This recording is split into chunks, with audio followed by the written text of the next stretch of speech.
These are both the same? Or they? No, they're different. Two different numbers. Okay. Bob Donovan, 107 Southview Court, Murray. In your docket tonight, under correspondence, between page 205 and 253, you'll find an Act 14 notice for 9 wells that EQT is drilling on the Mingo well pad, which is down Route 88 toward the river. So, in the process of looking at their permitting, I noticed these are the well horizontals. You know, most these wells are usually about 1.25 miles deep, and now they're going out like 3 miles. So this would be 3H, that's 5H, 7H. BH stands for bottom hole, so that's where the well ends. So I mapped the GPS on Google Earth, and you can see that one abandoned well right there is one of those documents. Those documents, that inspection was just done maybe like 2 weeks ago. So the danger is they're gonna be drilling these in May. Could you bring up the other picture there, Mr. Lauer? Sure. Thank you. And here's the other well, the Hannah and Catherine. And it's between 1H and 3H. These laterals, the horizontals, are about 1,000 feet apart. So you can see this one's particularly close to that horizontal. So what happens is when these abandoned wells haven't been plugged, which they're supposed to be before this sort of activity takes place, you have the chance for well communication. So if you Google EQT, New Freedom, Pennsylvania, down in Greene County, you'll see what can happen when those wells communicate, what it can do to water wells and groundwater.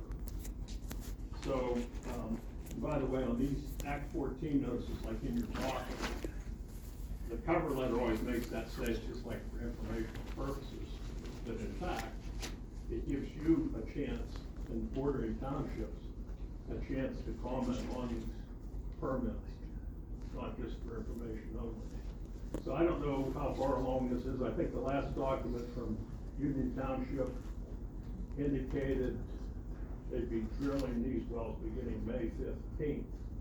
But they're currently drilling the Sarah wells on the Sarah well tab on El Rama Road, and that seemed to have proceeded ahead of schedule. So theoretically, if they drill these in May and June, they'd probably be fracking them in summer, June, July, August. So that would be when I would think the greatest risk of something like a frack out is what they call that. When these wells communicate with, you know, they're fracking at like 9,000 PSI. So that's when you have the greatest risk of something happening. Now, I emailed all 3 email addresses on those DEP individuals doing inspections. Never heard anything back. So I don't know where it is. It's kind of in limbo. So that's why I'm here to. Yeah, I see what we got. Yes, it's been 7 or 8 years since I've worked for a gas company in Belgium, but at that time they had an area review regulation in place, which I think was 500 feet. John, you made it at this point. 500 feet off the horizontal section, and then I can't remember what the depth is, that the company would be on the hook for any communication with any wells that were abandoned or in the area. All that information was submitted with the well permit application. I would say your best bet is to, they probably already have this accounted for, either plug it or they have to abandon it. I think the best bet would probably be to abandon it. So this may already be in the process right now. We're not giving that information with these Act 14 notices. It's more for land use, but I can almost guarantee that was addressed in the well permit applications and went into DEP. And I think if you could actually get in touch with somebody there, they probably would supply that for you. Well, I'm gonna put it in your laps. It's Peters Township. And that's not a problem, Mr. Sutton. We can reach out to DEP and get that information. Okay, just wanna make you aware. Any more questions?